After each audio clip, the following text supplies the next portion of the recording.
All right, so welcome to the deep dive, where we really get into some fascinating stuff. And today we're tackling this book that a listener sent us, "Icons of Men's Style" by Josh Sims. Oh, yeah. This is a good one. Yeah, it is, and I love the way it's laid out. Uh, it's almost like a history book, but presented like a coffee table book. You know what I That mean? was like really visual. Super visual, and Yeah. we're gonna get into that. But first, let's lay out what we're doing here. We're diving deep into this book, and we're trying to find the most interesting and important stuff in it. Right. Not just like a summary. No. We're going deeper than that. Yeah. And the idea is so you can be like seriously in the know about these iconic pieces of menswear, the stuff that's really lasted. Yeah. Without having to read the whole book. It's exactly, that's the goal. And what I found really fascinating as I was going through this book is how so many of the clothes that we think of as like stylish today, the stuff that guys really want to wear, they actually started out as like purely practical things. We're talking military gear, workwear stuff that was born out of necessity, not fashion. It's like form follows function, and then boom, fashion follows form. Yeah. And sometimes like unexpectedly. For sure. Okay, so let's jump right in. Early 20th century now. Sims, he does talk about the development of the two-piece suit, Yeah. which, was super important in the 20s and 30s. You think of guys like Cary Grant, the Duke of Windsor, very elegant. Oh, yeah. Classic look. But Sims actually focuses more on the everyday stuff, Yeah. The more accessible pieces that most men would actually wear. Exactly. And he does give a nod to the dinner suit, the tuxedo. Of course, the tux. This like timeless image of, you think Sean Connery is James Bond. It just never goes out of style. Yeah, it's so versatile. Totally. But here's where it gets really interesting. Like a huge number of men's style icons started out in the military. It's kind of wild when you think about it. Yeah, it really is. For example, the trench coat. Exactly. The trench coat literally came from the trenches of World War I. I mean, the name says it all right. Yeah, it does. And it was designed by Thomas Burberry for British officers using this amazing fabric he invented called gabardine. Gabardine, yeah. It's this really tightly woven material, water repellent, perfect for the trenches. And every detail on their coat, like the length, the epaulets, the D-rings, it all had a purpose, Yeah, it was all about function for those soldiers in like a really tough environment. Right, and then after the war, it makes its way into the civilian world, and then who gets a hold of it? Hollywood. And you've got guys like Humphrey Bogart and Casablanca. Looking all mysterious and cool. Exactly, and suddenly this like practical military coat has this like air of mystery and glamour. It's crazy how that happens. It is. It's like this, it's practical wartime design, but then Hollywood puts this whole other spin on it, Yeah, they give it this mystique and it becomes an icon. And speaking of iconic coats, the Macintosh raincoat, the Mac. Oh, the Mac. Another one of those coats that's just stood the test of time. Absolutely. And what do you think makes it so enduring? Well, for one, it's just really well designed.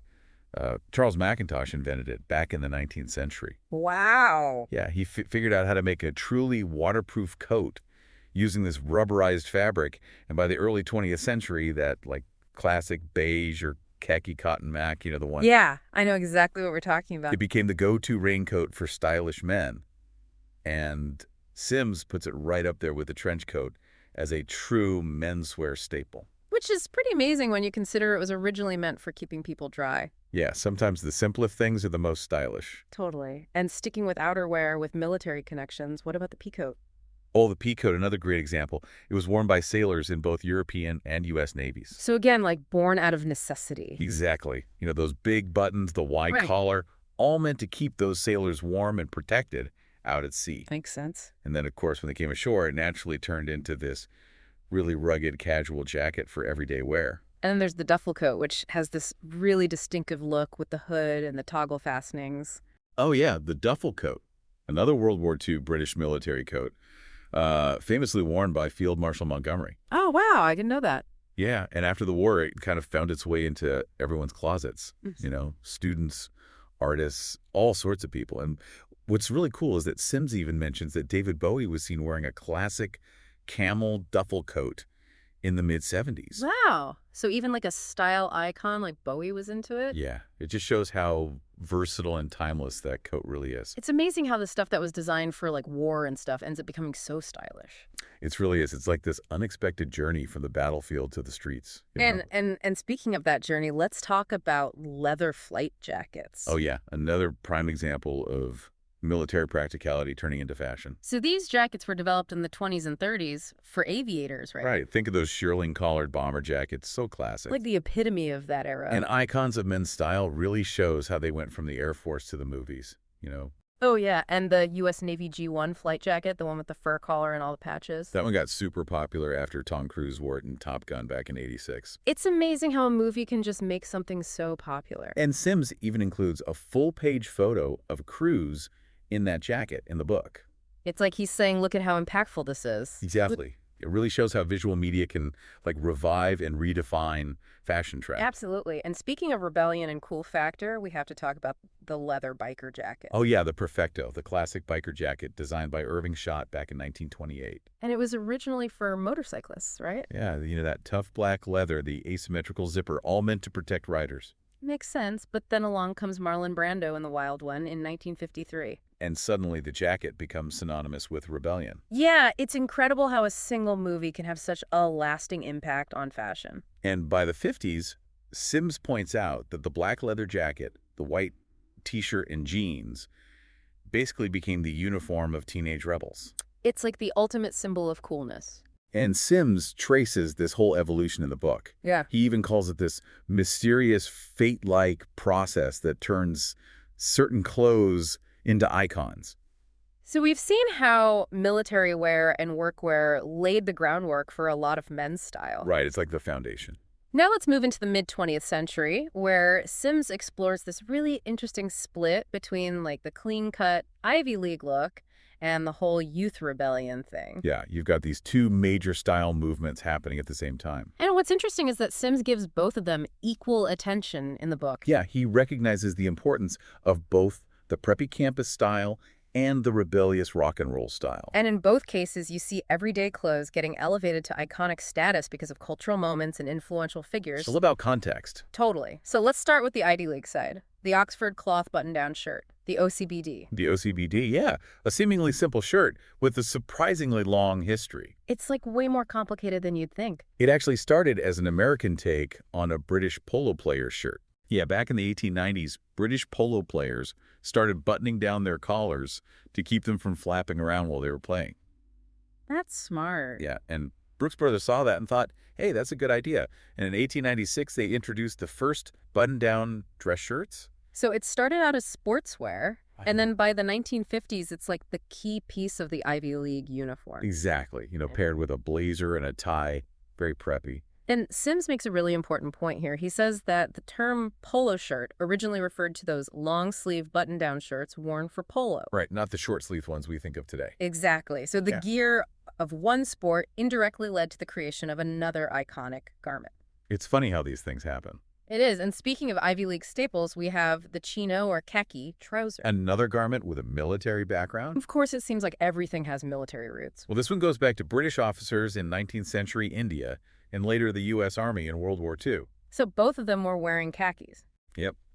And after the war, there was a lot of surplus available. So American veterans and students started wearing them as a more comfortable and durable alternative to wool slacks. And by the 50s, chinos, penny loafers, and an OCBD, that was like the peak of collegiate cool. Yeah, Sims even says that chinos got their break from 20th century American popular culture. Makes sense, with movies and TV becoming so influential. Totally. You see someone like Steve McQueen looking effortlessly cool in khakis, and it just sticks in your mind.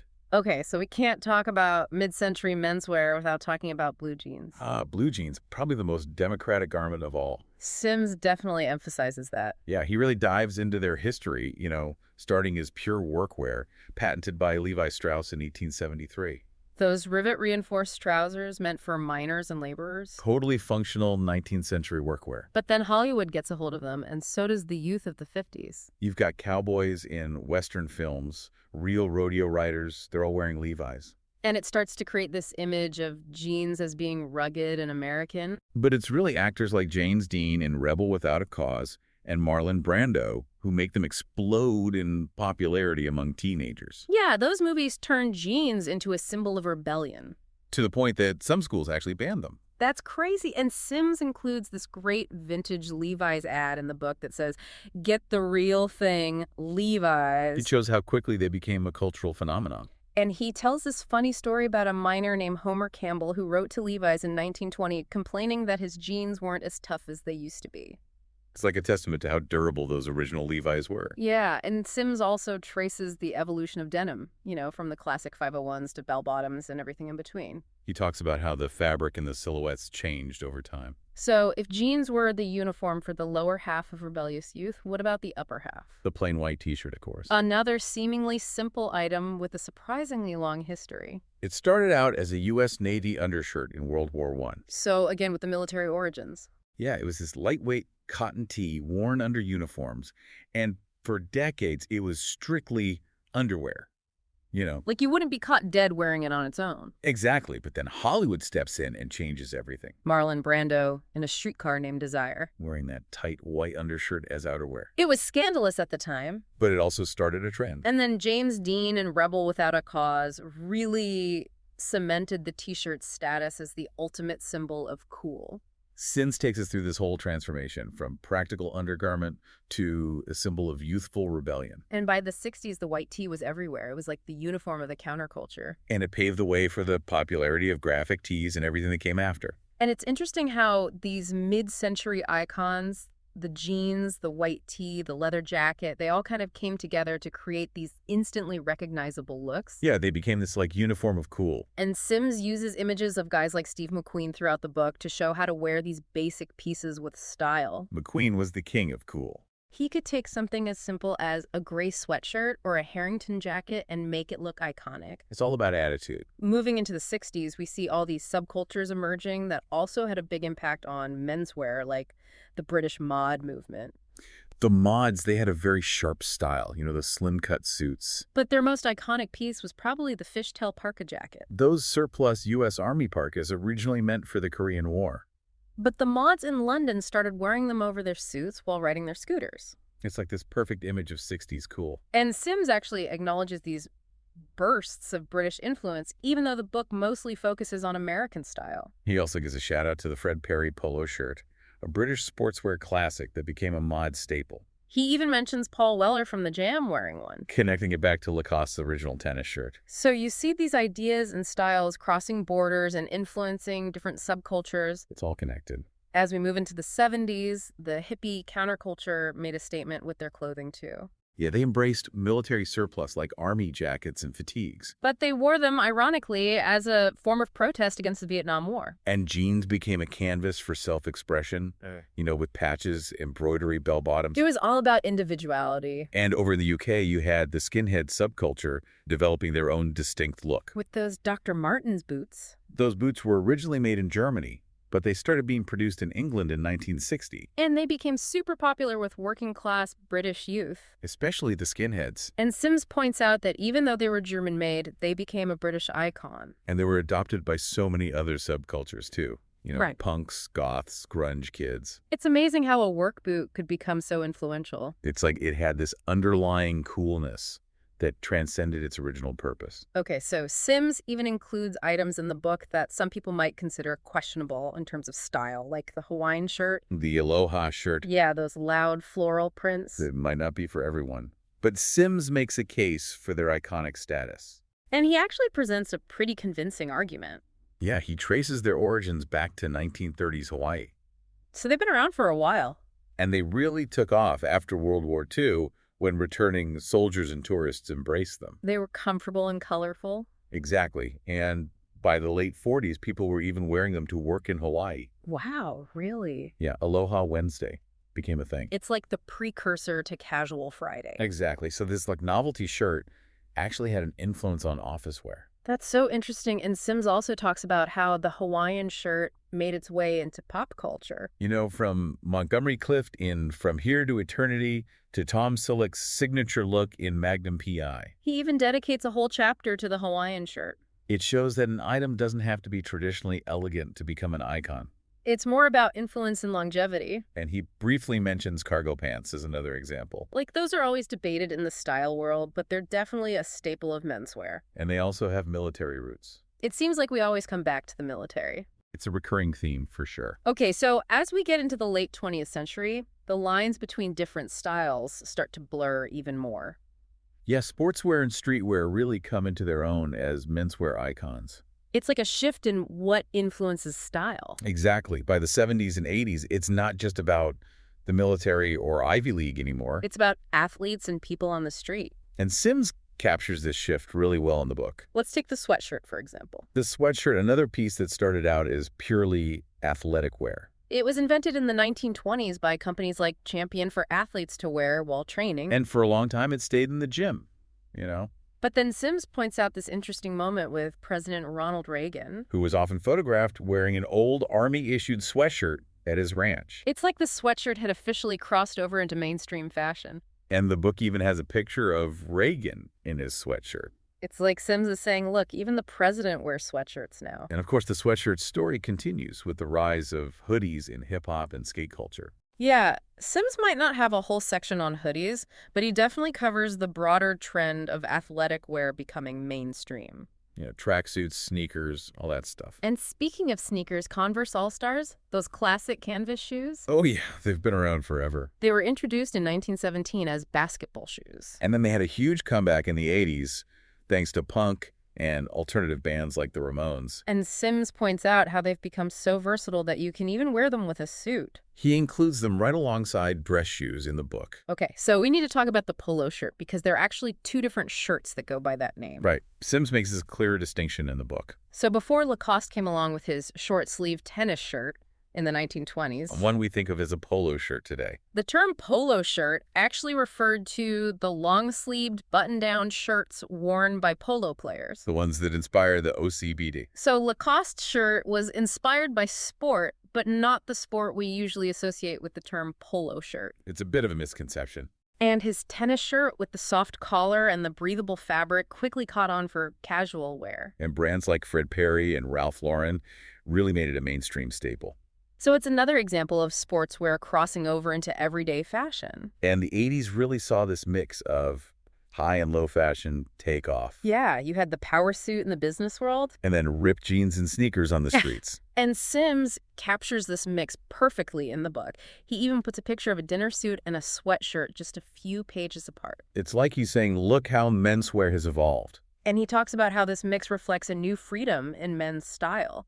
You could wear a navy blazer with work boots and faded khakis, and it was considered stylish. It was a liberating development. And Sims sees it as a distinctly American contribution to style, Okay, so let's talk about accessories. The late 20th century gave us some iconic ones, too. like aviator sunglasses. Developed by Ray-Ban for pilots in the 30s. And they became super popular after General Douglas MacArthur was photographed wearing them in World War II. And then Hollywood embraced them. Gregory Peck, on the cover of Sims' book, wearing aviators. It's such a classic look. And Sims has a whole chapter on eyewear. He probably talks about wayfarers, too. Definitely, those are another iconic style. And then you've got the wristwatch. Sims dedicates a whole page to Rolex watches. He shows like 30 different Rolex models. It's a testament to their status as a symbol of success and sophistication.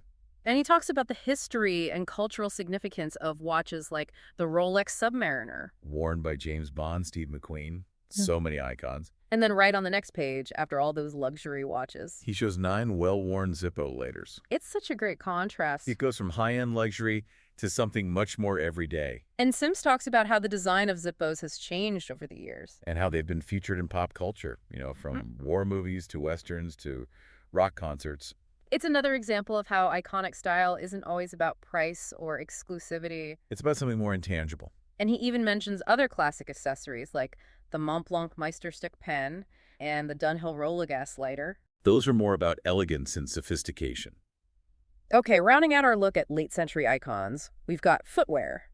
We talked about sneakers and work boots, but Sims also highlights brogues and penny loafers. Brogues, those shoes with the perforated patterns. They started out as rugged country walking shoes in Ireland and Scotland. The perforations were meant to let water drain out. A practical design, And over time, they evolved into city business attire. especially the American wingtip style.